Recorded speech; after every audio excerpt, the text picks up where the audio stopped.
va a afectar la biodiversidad, pero también va a afectar la salud humana.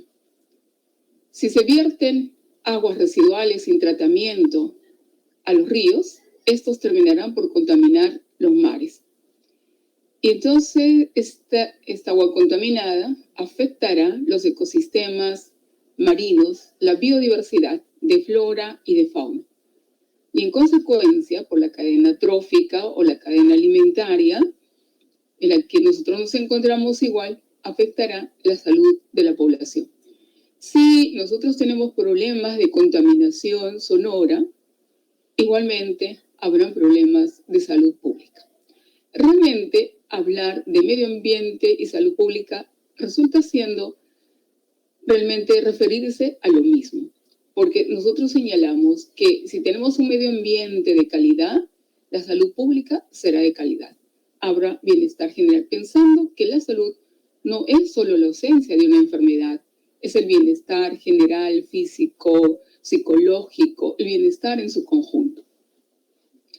Quiero referirme a un problema bastante crítico en este momento, que es cambio climático. Las 3 revoluciones industriales, la concepción que el hombre tuvo a su vez, vamos a hablar más bien la concepción en los diferentes paradigmas de desarrollo y en la gestión ambiental, determinaron que hubiera la preponderancia de una concepción antropocentrista, en que el hombre era el dueño, el rey de la naturaleza. Y luego fuimos transitando hacia otra concepción biocentrista. Por fin se consideró que no solamente el hombre se encontraba bajo la tierra, estaban los hermanos menores, como los animales, la flora, la fauna, en fin. Sin embargo, no fue suficiente tener esta concepción y transitamos hacia una concepción ecocentrista. Y esta concepción ecocentrista significa que el medio ambiente debe interaccionar en términos positivos con el entorno. Y surgen disciplinas como la ecología, las disciplinas de las ciencias ambientales, que precisamente estudian esta relación hombre-naturaleza, pero buscando la homeostasis, el equilibrio. Pero les comentaba que 3 revoluciones industriales habían determinado en este escenario la presencia de un problema ambiental que se llama cambio climático. Y podríamos decir que cambio climático es un resumen de todos los problemas de este conglomerado como producto de estas 3 revoluciones industriales y de este modelo de desarrollo. No lo digo yo, lo dicen los premios Nobel de Economía. Vivimos realmente un modelo de desarrollo económico que el capitalismo salvaje y que hay que ponerle rostro humano, por las razones que nosotros estamos planteando. Empresas que no aplican instrumentos ni sistemas de gestión ambiental y en consecuencia contaminan agua, aire y lo que es peor, sobreexplotan los recursos naturales. Y solo para tener una idea de cómo jóvenes, yo estimo que aquí están los jóvenes que van a ser los futuros médicos en su mayor parte, en Europa y en los Estados Unidos, se han ido organizando para frenar esta irracionalidad respecto al medio ambiente. Y una de las formas, miren, quiero contarles como algo anecdótico, una forma para no seguir presionando y demandando del medio ambiente, pues fue organizar a los jóvenes y ellos mismos, ¿no?, de mutuo propio, empezaron a desarrollar diferentes tipos de organizaciones e iban a los centros comerciales. Recuerden que Estados Unidos es uno de los países más consumistas y al mismo tiempo uno de los países más generadores de gases de efecto invernadero, que son los que generan calentamiento global primero y cambio climático. Entonces estos jóvenes recogían de los contenedores donde ya habían dispuesto para que vayan a residuos sólidos toda la comida que vencía, por decir, que venció ayer o que venció hace 2 días o que vencía el mismo día. Y ellos utilizaban esos alimentos. Pero igual tenían la ropa rota y la cosían, la casaca rota y la cosían, los zapatos rotos y las volvían a usar en una sociedad en la que no se estila hacer eso, en una sociedad en la que en realidad hay tanto consumismo, hay mucho dinero. Pero de pronto De pronto, la industria le sacó la vuelta, porque ahora nosotros vemos a los jóvenes andar con los pantalones rotos, las casacas rotas, y a veces creo que igual con los zapatos, igual, oxigenándose.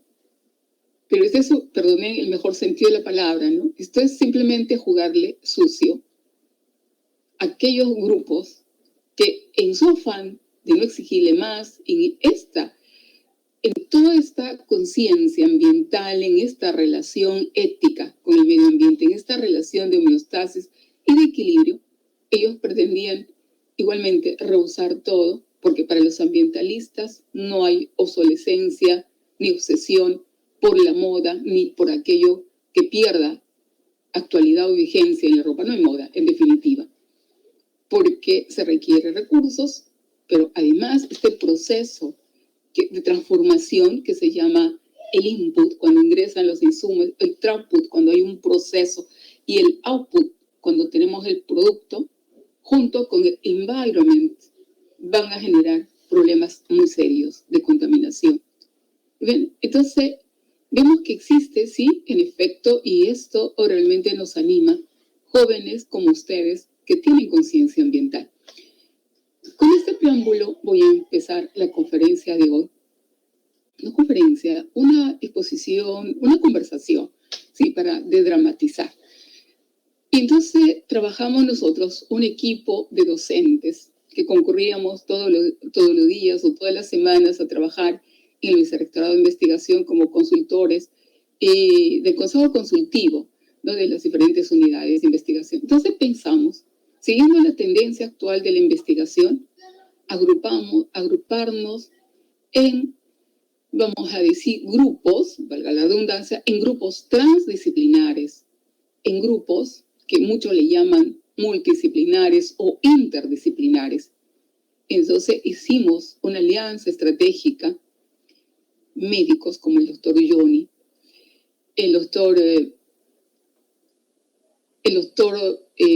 falta un doctor, un salubrista, aquí por alguna razón lo vi, luego ambientalistas como quien les habla, Jorge Tama, Alejandro Vilches, pero la magíster Lucy Correa, que es economista, pero con un corazón que late por la promoción de la salud. Es muy importante para generar una cultura en salud, muy importante para la promoción, para todo aquello que significa atención primaria de la salud.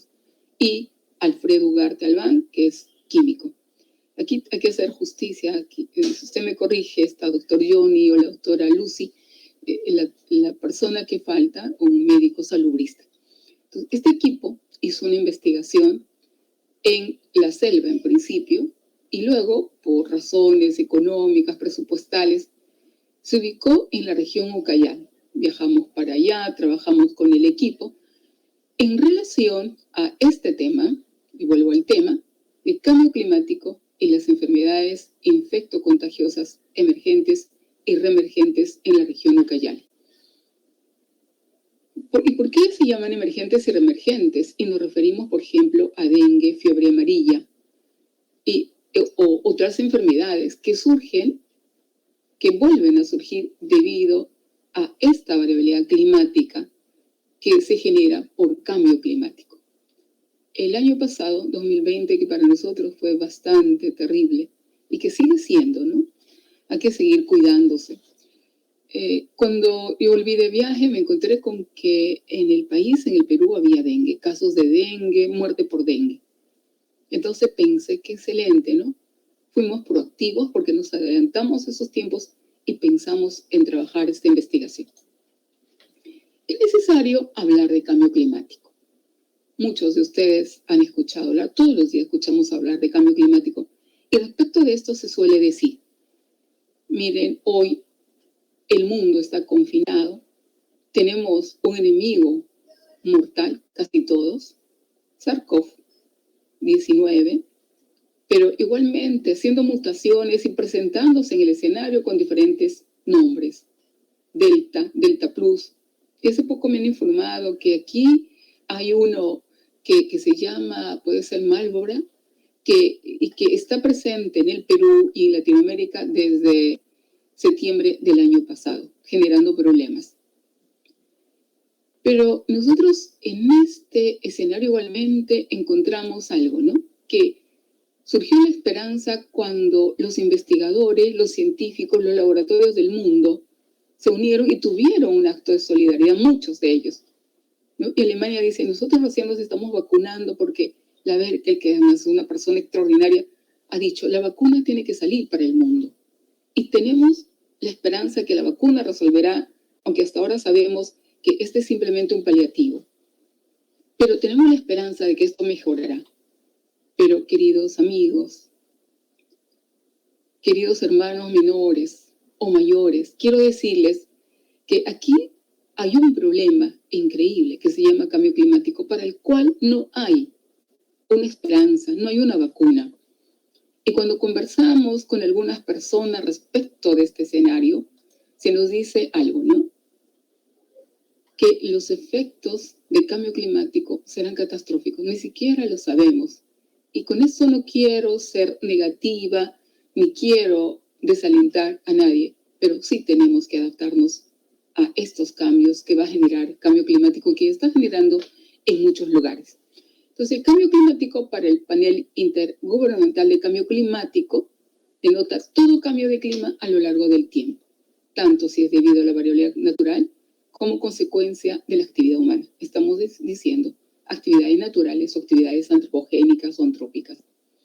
La Convención Marco de las Naciones Unidas sobre Cambio Climático define el cambio climático como cambio de clima, atribuido, como hemos dicho, directa o indirectamente a la actividad humana. Para muchos el problema no existe, y es así que Estados Unidos, Japón y muchos países se retiraron hace años del protocolo de Kioto. Ese protocolo pretendía controlar la contaminación de los países, estableciendo parámetros. Sin embargo, no la respetaron los países más contaminadores, y se retiraron de ese protocolo. Vemos cómo este escenario de cambio climático ha ido en evolución, ha ido creciendo. Y hacia el 20, este es el escenario. Se señala que ha habido un cambio de variabilidad climática de 1. Cuando nosotros pensamos, cuando hay este cambio, pensamos, pues sí, es 1, un 1%, es una casi insignificante.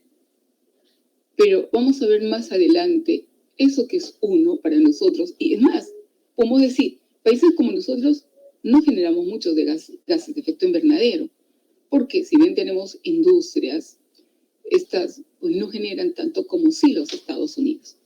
¿Y qué dice Tyndall Center de Inglaterra? El Perú es el tercer país más vulnerable al cambio climático después de Bangladesh y Honduras. ¿Y por qué? Porque estos países de baja altitud y otros países insulares, ¿no? En el Perú se encuentra el país con zona o países con zonas costeras bajas, zonas áridas, semiáridas, zonas con cobertura forestal y zonas expuestas al deterioro forestal, zonas expuestas a inundaciones, sequía, desertización, países con zonas propensas a los desastres naturales o países en desarrollo con ecosistemas montañosos frágiles, países con zonas de alta contaminación atmosférica urbana, países cuyas economías dependen en gran medida de los ingresos generados por la producción, el procesamiento y la exportación de combustibles fósiles y de productos que están asociados a la energía, ¿no? O países sin litoral o países de tránsito. El cambio climático en el Perú hemos dicho que Perú es uno de los países más vulnerables. ¿Por qué? Porque gran parte de la población vive en zonas áridas, semiáridas y subhúmedas. Y las fuentes de agua, como los glaciares, están retrocediendo. Solamente para comentarles, hace más o menos 5 años, una noticia terrible. Nosotros tenemos un continente, ¿no?, donde están los glaciares y que son la reserva de agua dulce, porque este planeta es el planeta azul. Sin embargo, nosotros, siendo que es el planeta azul, un planeta de agua, pero todo este agua, un mayor porcentaje de este agua es agua salada o agua que no es apta para consumo humano, y solo el 1% es apta para consumo humano. Entonces, si se pierden estas fuentes, que son reservas de agua dulce, como los glaciares, porque hay un proceso de deglaciación, y se perdieron estos 2 bloques de la Antártida, que señala que tenía el tamaño de Lima metropolitana y que podía alimentar al mundo entero de agua dulce durante un año. Miren ustedes la semejante pérdida que hemos tenido por cambio climático. Pero también cotidianamente nosotros evidenciamos, observamos que hay degleciación y los glaciares de antes han perdido y no hay proyectos que permitan almacenar agua dulce. La mayoría de la población actualmente se dedica a la actividad agrícola, a la pesca u otras actividades económicas que dependen del clima, lo que pone en riesgo sus ingresos y la seguridad alimentaria. Y la seguridad alimentaria está mucho más afectada porque de verdad que en muchas regiones del país estas se han cuadriculado tanto y se han dedicado a la actividad minera, e inclusive los territorios que están destinados para actividad agropecuaria, igual, ¿no? Y por eso surgen los problemas, los conflictos en estas actividades mineras, porque hay una suerte de sobreposición de actividades agrícolas, pecuarias, pero también mineras. El contexto actual de cambio climático que presenta el aumento persistente y gradual de la temperatura, aumento de las precipitaciones, del nivel del mar, incremento de los fenómenos meteorológicos extremos, vientos, huracanados, incendios forestales, sequías, inundaciones. Y nosotros vivimos actualmente estos fenómenos meteorológicos. Hace días no hemos tenido vientos huracanados y no vamos a hablar de los movimientos, de la actividad sismológica y los peligros y los riesgos que eso representa. Ahora, cambio climático y enfermedades emergentes y reemergentes. Dijimos que en este escenario, cuando se hacen proyecciones, y estas proyecciones las hace el panel intergubernamental de cambio climático, y nosotros, gracias a Dios, tuvimos en la Universidad Ricardo Palma, en una situación de normalidad, tuvimos la presencia de 3 expertos, de 3 científicos del panel intergubernamental de cambio climático, e hicimos las invitaciones para participar en estas conferencias y dejamos los paneles en diferentes lugares, ¿no? Entonces, sabemos a partir de estas predicciones que se han hecho que las temperaturas irán incrementándose, y esta proyección es el año 2050, 2100. Es obvio que nosotros ya no estaremos en este escenario, ¿no? Y esta proyección que se hace genera desertización, ¿no? Y al hacerlo se pierden muchas reservas de áreas naturales, pero también servicios ambientales directos e indirectos. ¿Cómo nos planteamos la investigación? Quisimos conocer la variación del clima, del cambio climático, en la relación con la emergencia y reemergencia de enfermedades infectocontagiosas en la región Ucayali. Nosotros pensamos desarrollar la investigación en toda la selva, pero por diferentes razones, como le dije al inicio, circunscribimos el trabajo a esta región. El objetivo general es analizar la variabilidad climática y la relación con las enfermedades infectocontagiosas emergentes y reemergentes. El cambio climático, consideramos, cuando planteamos la hipótesis, está relacionada con las enfermedades infectocontagiosas emergentes y reemergentes como el dengue, tuberculosis, IRAS en Pucallpa. Este es el mapa de estratificación de dengue en la región Ucayali, donde hubieron serios problemas hacia el 2015 y se presentan a su vez los problemas.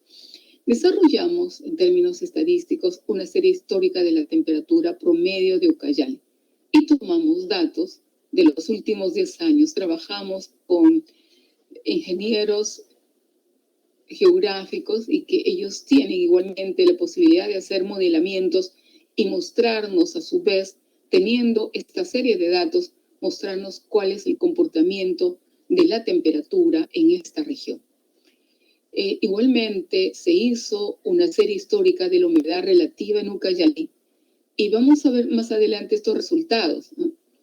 Una serie histórica de la precipitación total, como verán ustedes, con picos, con diferentes tipos de oscilaciones en los diferentes años en que se hizo el estudio hasta la proyección hacia el 2030.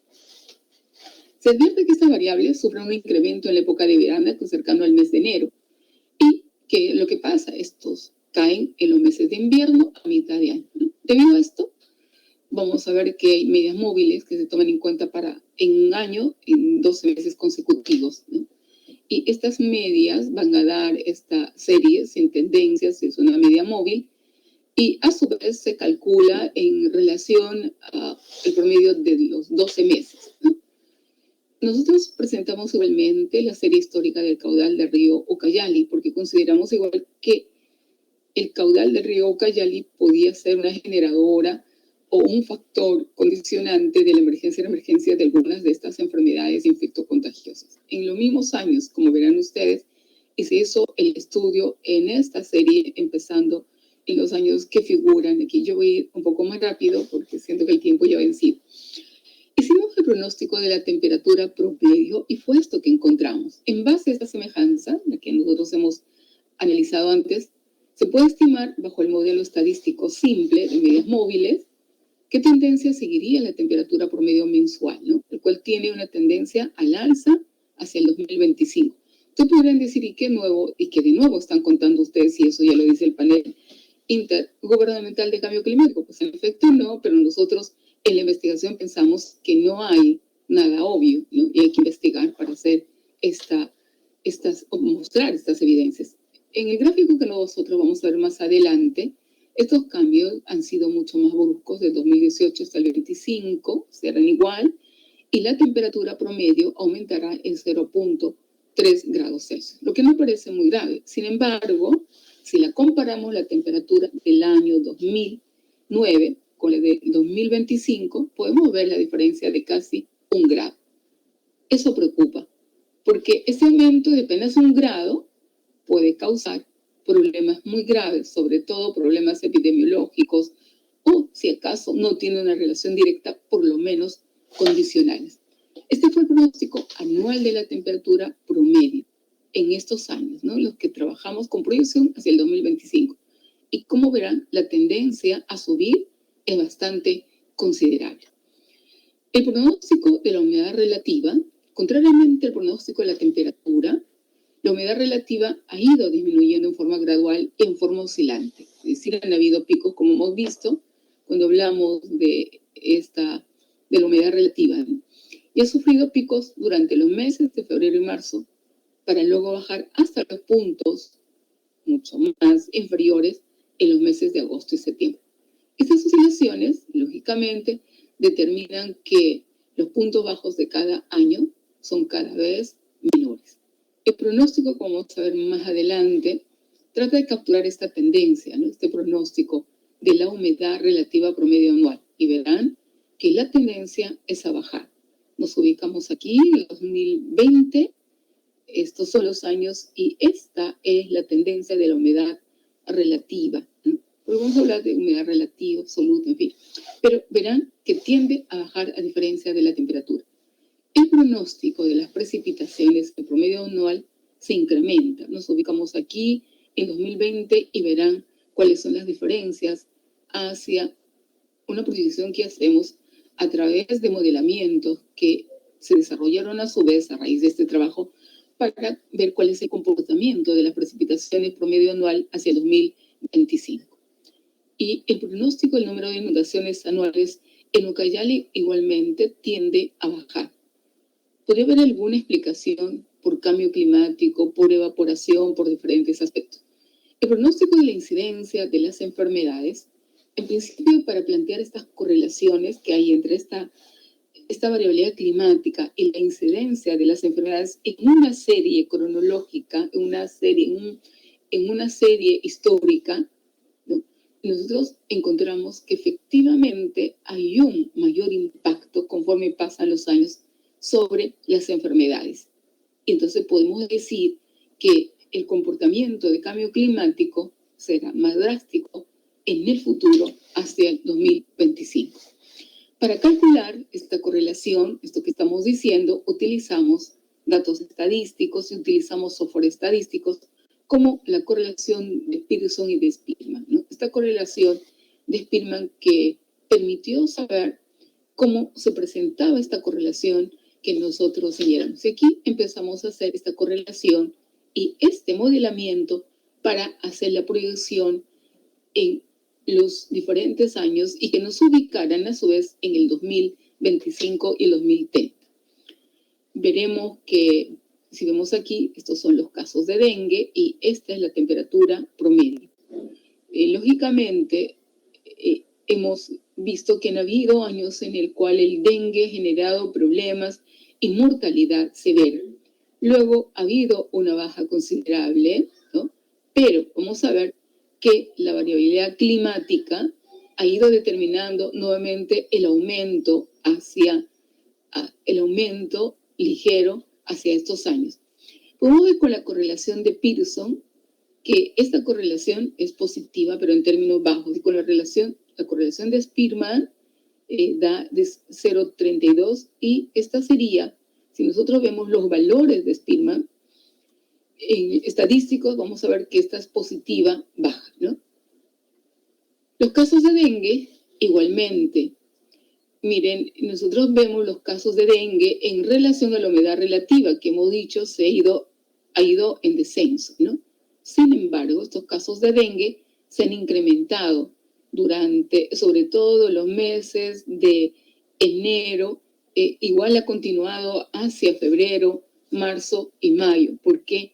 Porque se entiende que esta humedad ha generado condiciones para que el dengue haga su presencia en la humedad o porque han habido lluvias más permanentes, ¿no? Y estas lluvias han empozado y al empozar han anidado a su vez este vector, ¿no? Principalmente. Estos casos de dengue han ido en incremento, se han ido controlando. Es importante señalar algo.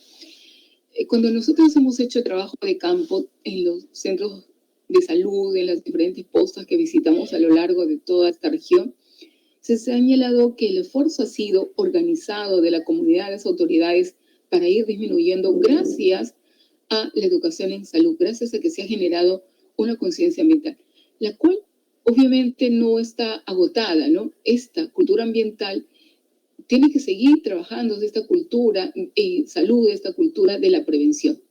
Y vemos cómo entonces la correlación de Pearson es de 0,14, que es positiva baja, y correlación de Spearman de 0,33, que también es una correlación bastante baja. Para los casos de dengue, en relación a las precipitaciones, esto sí ha ido incrementando y en estos meses que nosotros consideramos de enero, mayo, los meses en los que hicimos la investigación, estamos hablando del 2019, y estos casos igual se presentaron con este comportamiento bastante elevados y que han ido a la par con las precipitaciones. Por esas razones que decimos, ¿no? Se desborda el río y es la explicación que nosotros podemos dar a pesar de que aquí baja y vuelve a subir en los últimos meses, en estos años que nosotros estamos investigando. La correlación de Pearson estaba en 0,25 como positiva baja, pero la correlación de Spearman da una correlación positiva alta porque está superando la mitad de la correlación, ¿no? Porque esta se considera en 1 para que sea elevadísima. De 0,56 podríamos decir que es una correlación positiva alta. Y a partir de pudimos ver, a partir de estos análisis, modelamientos, pudimos ver esta regresión y considerar cómo el dengue, ¿no? Nosotros podemos interpretar esto que se presenta, dengue, más temperatura, más humedad y más número de inundaciones. Y la interpretación de este cuadro permite señalar que si la temperatura se incrementa, aumenta en 1 grado Celsius en promedio, habrá 67,82, podría decir 68 nuevos casos de dengue. Si la humedad aumenta en un porcentaje en promedio, habrán 17 nuevos casos de dengue. Y si el número de inundaciones aumenta en 1, entonces en promedio habrán 34. Habrán 34, ¿no? Entonces, cuando nosotros vemos el comportamiento de la temperatura, la humedad relativa, el número de inundaciones condicionando estos casos en este coeficiente, consideramos que en efecto cambio climático, la variabilidad climática, sí está afectando la emergencia y la reemergencia. Para las infecciones respiratorias agudas como IRA, la correlación entre incidencia de IRAs y las variables climáticas igualmente se presenta en una correlación de Pearson de 0,22 y negativa negativa, ¿no? Correlación negativa baja, y con la correlación de Spearman de 0.25, igualmente negativa baja. Voy a ir más rápido, creo que estoy contra el tiempo. Si me recuerda, doctora Lucia, no sé de cuánto tiempo más puedo disponer. Lo mismo pasa para los casos de iras en relación a la humedad relativa, ¿no? Siempre vemos esta correlación a partir de Pearson, estos datos estadísticos de modelamiento, con la correlación de Pearson y la correlación de Spearman. Si nosotros vemos los casos de iras, y podemos ubicarnos en este periodo, y la humedad relativa, vamos a ver que esta ha ido condicionando elevaciones en diferentes tiempos, pero también bajas en diferentes tiempos. Pero igual, de la misma manera, si ha habido un factor condicionante y una disminución, también se debe a que la población ha tomado más conciencia de estos problemas, ¿no? Entonces se previene con mayor fuerza porque hay programas de promoción de la salud y que tiene que ser con educación en salud concretamente. Vamos a ver cómo es la predicción de la enfermedad, ¿no? Para permitir que los casos de iras irán disminuyendo progresivamente hasta alcanzar un número de casos de 89, podríamos decir casi 90 anual para el 2025, que representa una disminución en casi 3.000 casos partiendo de 2017, ¿no?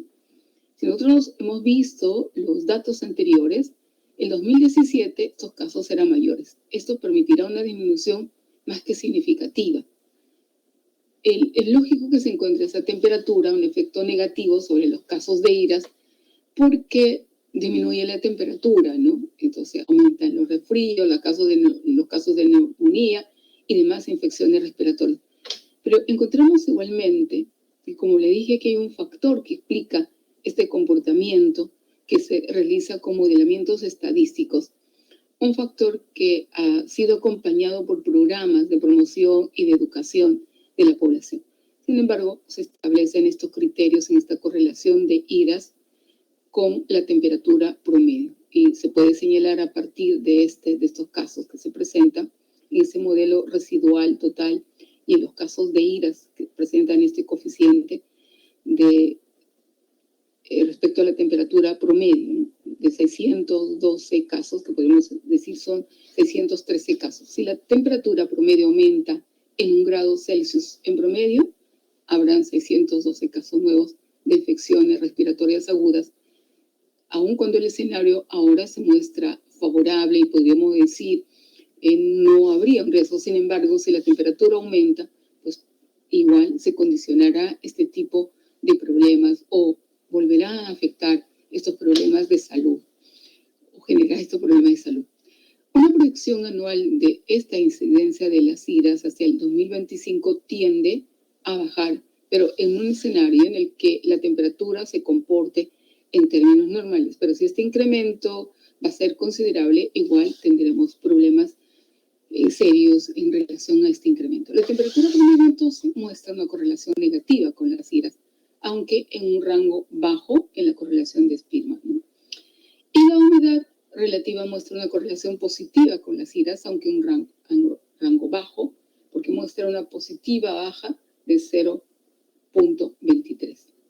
Las precipitaciones muestran una correlación negativa. ¿Por qué? Porque el modelo predictivo señala por las bajas que han habido en relación a la humedad y todo esto. El modelo predictivo para iras se resume en esta correlación en relación a la temperatura. Si la temperatura promedio aumenta en 1 grado Celsius en promedio, hemos dicho que habrá 612 casos menos de infecciones respiratorias agudas. Si la temperatura promedio aumenta en 1 grado, en promedio habrá 612 casos a partir de esta correlación.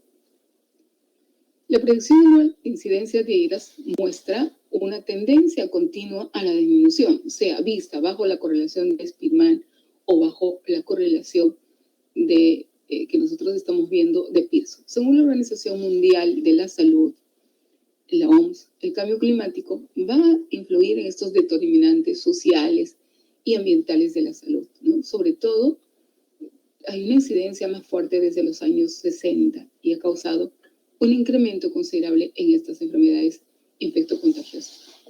Ahora, en la discusión de la influencia de las variables ambientales sobre las enfermedades infecciosas en estos modelos predictivos respecto a dengue, encontramos estos resultados. Que la temperatura muestra una correlación positiva para dengue, aunque en rango bajo, en la correlación de Spearman de 0.32. Y la humedad relativa muestra una correlación positiva con el dengue, aunque igual en un rango bajo. En la correlación de Spearman podemos encontrar que se encuentra a un nivel de 0.33.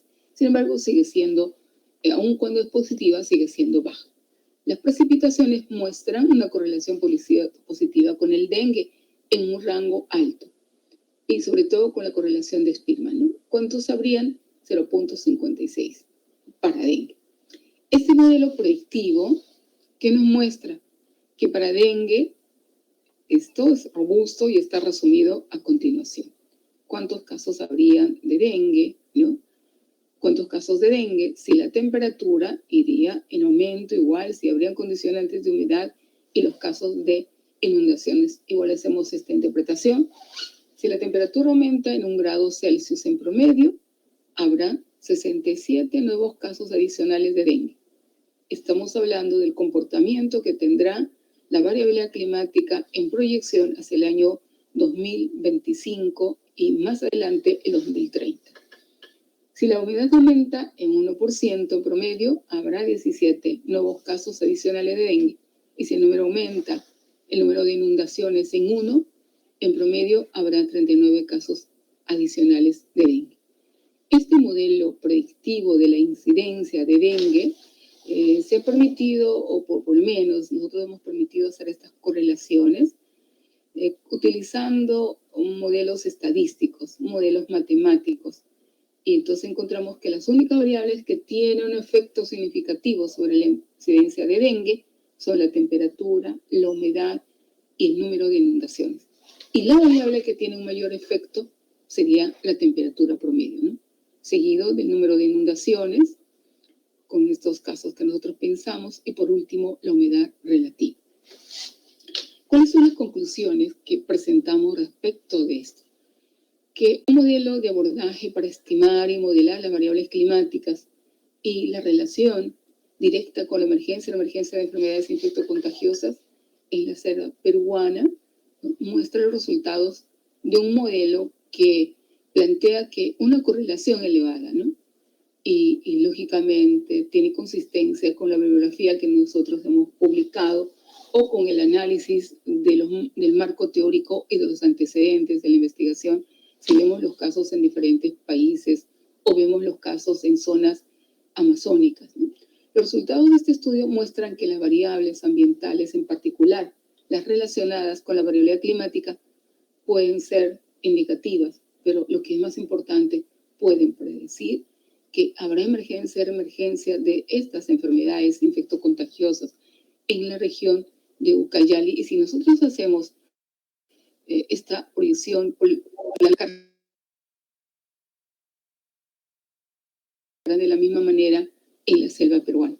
En conclusión, estos hallazgos reflejan, vamos a decir, la importancia que tiene, pero hablamos del sentido de valorar la variabilidad climática sobre la incidencia de enfermedades infectocontagiosas y la relación con la transmisión vectorial por especies que van a afectar tanto la temperatura, las precipitaciones y la humedad relativa. O sea, estos factores climáticos están fuertemente asociados al comportamiento de las enfermedades. ¿Qué corresponde hacer respecto de eso? Simplemente trabajar en la sensibilización de las personas. Y es así que en las campañas han ido retirando de las casas todo aquello que podría ser una condicionante de estos problemas de salud. Yo les agradezco infinitamente por la atención prestada. Yo creo que ha excedido ampliamente el tiempo. Sí, eso que usted ha dicho es sumamente importante. La información estadística, la data, los modelos, permiten, en realidad, son importantes porque permiten tomar decisiones y es importante para los tomadores de decisión, porque en función de eso se generarán políticas públicas y estas políticas públicas, a su vez, posibilitarán que salud por fin tenga atención. Pero vean, ¿qué porcentaje se destina para la salud? 3%, y este problema que nosotros hemos vivido por la presencia de la COVID-19, SARS-CoV-19, nos ha puesto al desnudo en ese escenario de cómo hay un descuido en las políticas públicas de salud, políticas públicas educativas, que no permiten generar una cultura en salud. Aquí la importancia de esta Oficina de Extensión Cultural y Proyección Social de la Facultad de Medicina Humana, que muestra resultados de investigaciones, que si bien es cierto, está publicada en el repositorio de la universidad, pero tal vez falta aún hacer difusión a través de otros mecanismos para tocar la conciencia, para tocar la sensibilidad de los tomadores de decisión, de las autoridades. Y ojalá en algún momento se piense en incrementar el presupuesto para salud y al mismo tiempo trabajar con la población. Para el efecto, la promoción de la salud es muy importante porque va a generar conocimientos, actitudes y prácticas positivas para hacerle frente a estos problemas de contaminación. Y ciertamente, si hablamos de la relación ambiente, como dijimos al inicio, la calidad del medio ambiente se relaciona directamente con la calidad de la salud pública. Es así que los países que tienen y que se preocupan por la calidad ambiental, por la calidad de sus entornos, de sus ecosistemas, tienen mejor salud, ¿no? Y lógicamente políticas públicas que se preocupan por estos problemas de salud y que van a trabajar a nivel de prevención de manera mucho más enfática. Muchas gracias, doctora Lucy.